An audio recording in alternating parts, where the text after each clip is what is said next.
Right, the diagram below represents radiations of the electromagnetic spectrum, 11.2.1. Arrange the spectrum in order of increasing frequency.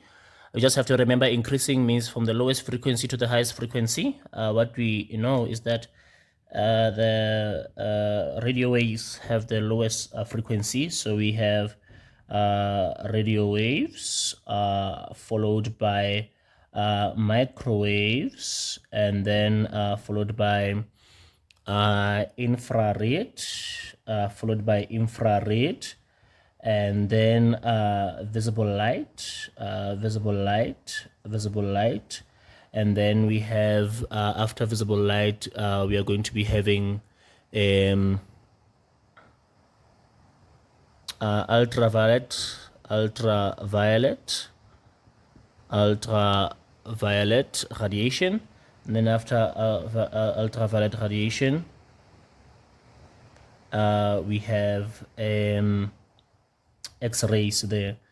We have X-rays, and then we have gamma rays there. And then we have gamma rays there with the highest frequency there, and the highest energy as well there. So the higher the frequency, the higher the energy there, but the wavelength goes the opposite way there. Okay. Now 11.2.2 is asking us that exactly. In which radiation will a photon have the highest energy? Gamma rays. Gamma rays have the highest energy. So okay, 2 marks for that, 1 mark for that. Gamma rays have the highest energy. That's because gamma rays have the highest frequency. So the question is saying there, explain the answer to question 11.2.2. So gamma rays have the highest energy because gamma rays have the highest frequency. They have the highest frequency, and according to this equation there, energy is equal to Planck's constant multiplied by frequency there. According to that equation, the higher the frequency,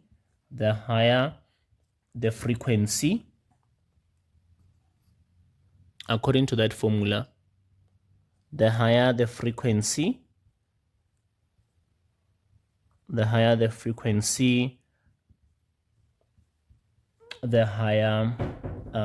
the energy. The higher the frequency, the higher the energy there. 1, 2 there for that. 11.4 says 11.3, calculate the energy of a photon with a wavelength of 470 nanometers there. So 11.3, we have a wavelength 470 nanometer. The first thing, we convert that nanometer to meters by saying it's 470 multiplied by 10 to the power of -9 meters there. So when we have wavelength, the energy is equal to Planck's constant multiplied by the speed of light in vacuum divided by the wavelength there. So it's going to be 6,63 multiplied by 10 to the power of -34, and then multiply by multiply by 3 times 10 to the power of 8 there, and then divide all of that by 470 with that wavelength times 10 to the power of -9.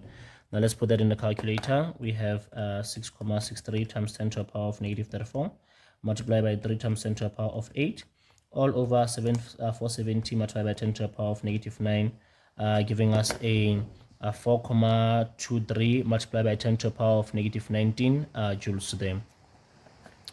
That's what we have over there.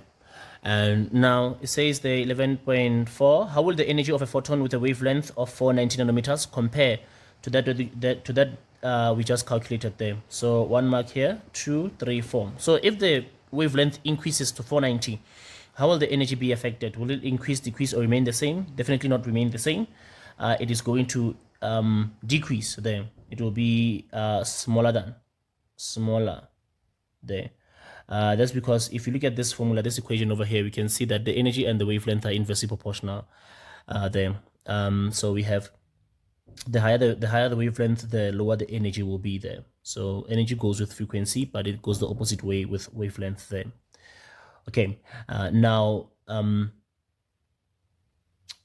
identify that the electromagnetic radiation best suitable for the following security scanners there. We have X-rays. For security scanners, we have X-ray. We have X-ray there, and the one for sterilization of food and appliances, that will be gamma rays there. That would be gamma rays. So we have a 1, 2 them. So we have 7. We have 12 them. This one, give yourself out of 12 there. Okay.